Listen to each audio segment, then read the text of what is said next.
Okay, I don't say the phrase future Academy Award winning movie like every award, even best foreign film, all wrapped up in one movie. That movie, of course, is Mega Shark versus Giant Octopus. I will begin by saying I have a tremendous fear of cephalopods.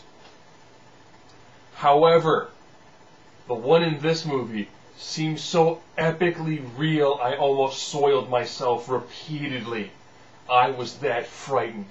The level of acting skill displayed by both Gibson and the Mecca of mankind himself, Lorenzo Lamas, is just, it almost made the HD TV just melt from the sheer awesomeness of what was going on in this movie. Oh man, this was just... This was so bad, it was horribly awesome. This is like finding out your dad is Chuck Norris, that awesome. Okay. Okay, now that I got that system, all kidding aside, the shark,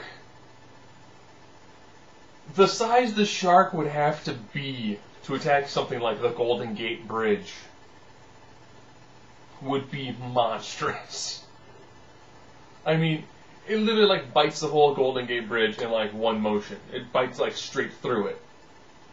So we're talking about a mouth that's got to more or less encompass, like 6 to 8 lanes worth of traffic. That's just the mouth of the creature. That is a huge shark. I don't even think logistically it could actually make it through any section of water without being picked up by everything like it's a moving island.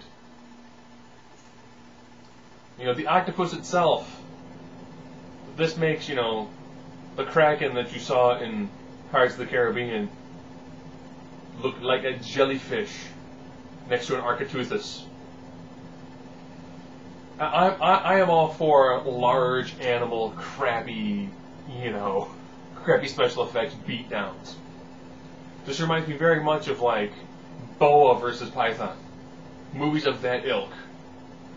But to make everything so enormously gigantic, I'll be honest, Godzilla is about as big as you ever need to go. Mecha Shark could swallow Godzilla in one bite. You notice I've mentioned very little about the acting. I'm trying to figure out if there actually was acting in this movie or not. So there are people who are trying to look at a camera while reading, and then occasionally they emote something like, "Oh no, it's going to attack the Golden Gate Bridge. Sir, what shall we do? Sir, what shall we do? The bridge has been destroyed."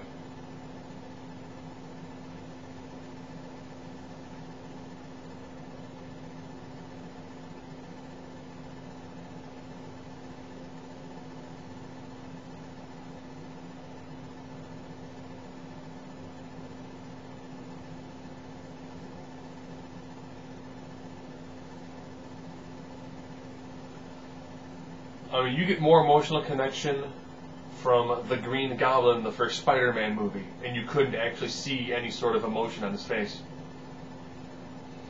This movie is so bad, it's awesome. This movie was only probably missing to have Tiffany in it, to be the foil to Tiffany Amber to, Tiffany at least that, but horrible. You don't see Tiffany to be the antithesis for Debbie Gibson, who has all the acting capability of an older Britney Spears.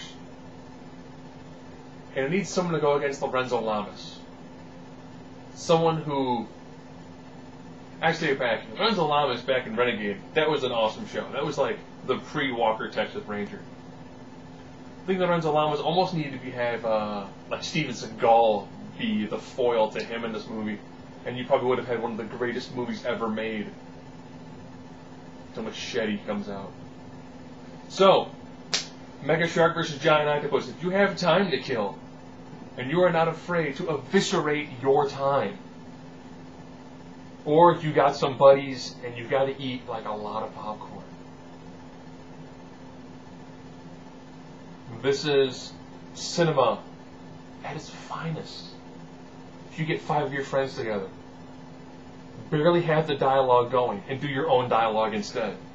This is a movie that needs to have the capability for you to actually hook up a mic and give dialogue to the characters. And you can probably make this movie the sheer epitome of awesome epicness it should be.